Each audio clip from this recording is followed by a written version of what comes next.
Boa, boa, boa. Vamos lá. Ó, essa última notícia eu vou dizer para vocês que foi a notícia que mais me chamou a atenção, tá? Como eu falei, a Forbes não costuma botar nome de ativo. Eles sempre falam sobre bilionários, sobre riqueza, mas eles não costumam botar nome de ativo.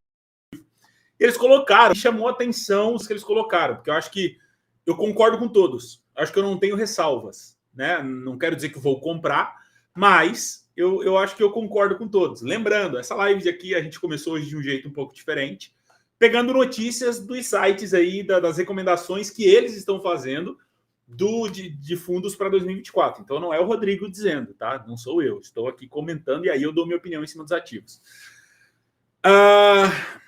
O cenário de investimento de fundos imobiliários para esse ano deve ser mais atrativo que em 2023, impulsionado pela projeção de redução da taxa básica de juros. A diminuição da Selic torna a aquisição de ativos imobiliários mais acessível, promovendo o aumento da demanda por essa categoria de investimento.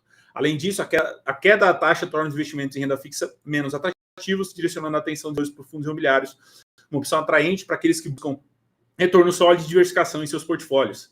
Nesse contexto otimista, alguns ativos se destacam na visão do especialista com potencial para se beneficiarem desse panorama favorável. Os fundos de tijolo e os fundos de fundos estão entre os destaques, sendo projetados para serem positivamente impactados pelo aquecimento econômico, valorização de imóveis, vendas lucrativas, aluguéis em ascensão e apreciação do valor patrimonial. Concordo com tudo isso aqui, tá? Concordo.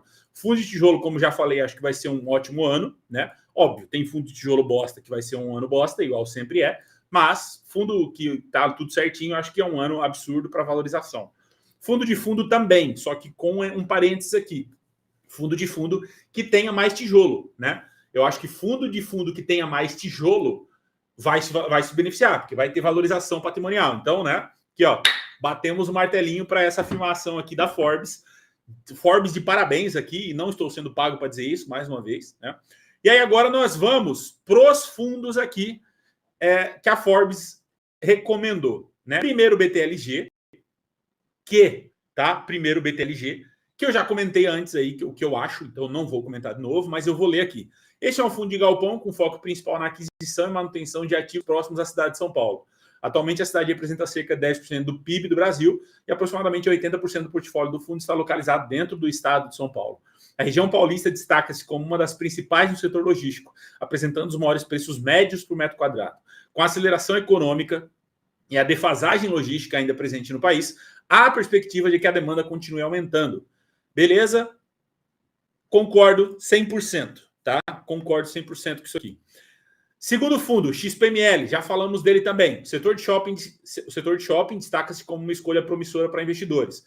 Já comentei também que acho e acredito que isso é uma realidade. A perspectiva é de crescimento contínuo das receitas de 2024, impulsionando pelos aluguéis variáveis associados aos níveis de vendas das lojas. Beleza? Concordo com isso aqui, já falamos também antes. Agora um fundo que a gente não comentou ainda, né? CPTS. Esse é um fundo de papel que se destaca por sua característica única em comparação com os outros fundos. Embora a perspectiva geral seja mais positiva para fundo de tijolo e FOF, esse fundo possui uma gestão ativa sobre os papéis em sua carteira. Ele realiza compras e vendas de papéis com uma frequência maior, aproveitando momentos de queda de juros na quais certificados, os CRIs, podem se valorizar, permitindo ganho de capital na carteira. Esses CRIs são considerados mais líquidos devido ao seu menor nível de risco no mercado. Adicionalmente, o fundo mantém cerca de 30% do seu portfólio em cotas de outros fundos, sendo que a maioria desses fundos tem um perfil mais voltado para ativos físicos, tijolos, o que apresenta potencial em um cenário de redução de taxa de juros. Atualmente, o fundo está sendo negociado com um deságio de mais de 10% em relação ao valor patrimonial, diz Naspolini. Então, aqui, ó, eu bato o martelo para a Forbes e bato o martelo para o CPTS, que acredito que falei, inclusive, num vídeo, dias atrás, que eu tinha voltado a comprar IRDM e CPTS. E aí, numa outra live, eu falei que esse ano seria muito bom para tijolo. E aí as pessoas falaram, Rodrigo, só fala merda, porque falou que estava comprando papel, mas está comprando tijolo. Gente, eu estou comprando esses dois, comprei esses dois especificamente, exatamente pelo que a Forbes falou. Por isso que eu falei que bato martelo para a Forbes, tá?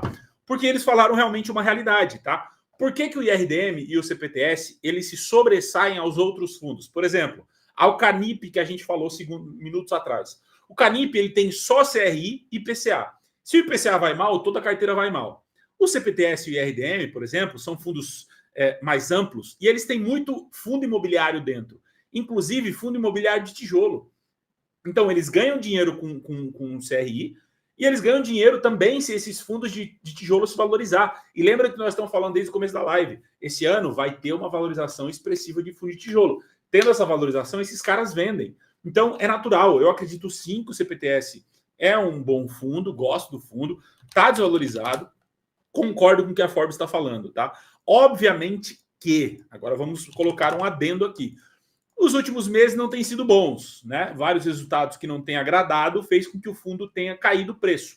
Então aqui ele está pagando 0,7 nos últimos meses, tá? Então essa é uma questão que tem que saber lidar, porque beleza, pode ficar pagando um pouco menos durante um tempo, mas a tendência é que volte a se valorizar, exatamente pelo momento, tá? O IRDM aqui, até o Alexandre perguntou, o IRDM valorizou 8% no mês de dezembro. Qual o motivo? Mercado, estava muito barato, né? Tanto o IRDM quanto o CPTS estavam baratos. O IRDM, inclusive, dentro do Discord, nós temos um Discord dentro do Clube do Milhão, que é quando entra aqui, ó, fica aqui em cima, ó. Cadê? Aqui, ó. Para entrar para o Discord do clube, tá? Nós temos um grupo lá onde a gente conversa com os alunos. E lá, quando o fundo estava batendo R$70, eu avisei ainda. Eu falei, galera, é o seguinte, isso aqui tá barato demais. IRDM tá barato, IRDM tá barato. E valorizou já R$10 desde que a gente falou, porque tá barato. Esses fundos, mesmo que eles sofram agora, o sofrimento deles é por uma situação típica, uma situação de algo que está acontecendo ali. Então, tem que prestar atenção nisso, tá? Prestar atenção nisso. Tem que olhar um pouco para essa situação aí.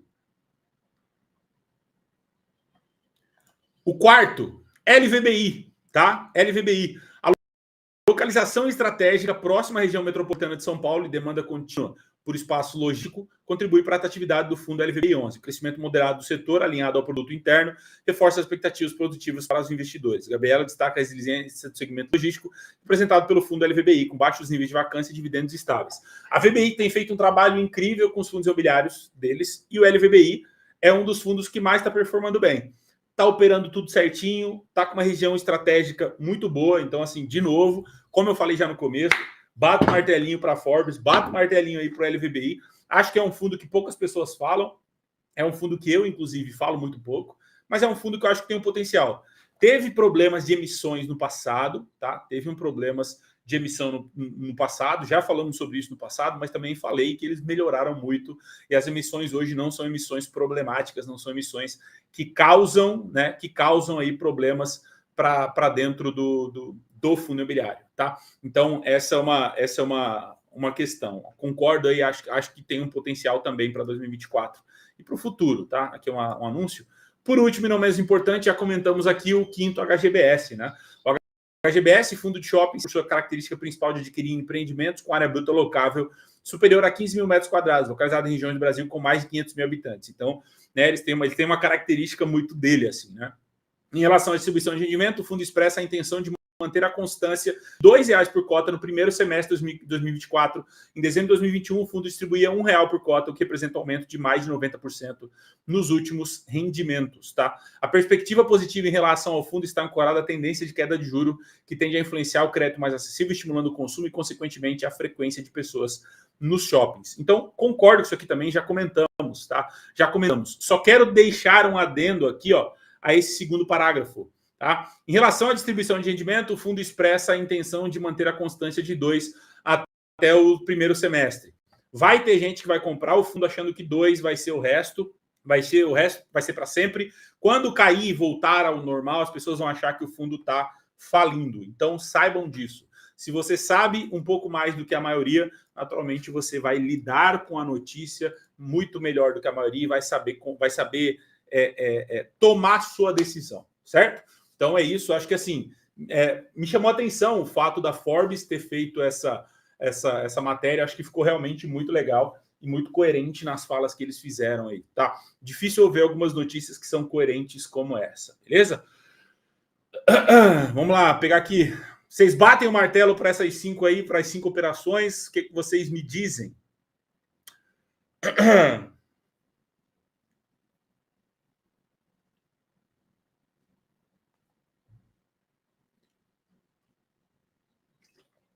Dessas 5 recomendações, quais você tem? HGBS eu tenho, XPML eu não tenho, BTLG eu tenho, LVBI não tenho ainda, CPTS eu tenho. Acho que eu só não tenho LVBI ainda. Pode bater o martelo? Tinha até esquecido. Batemos o martelo, então, para esses 5 ativos.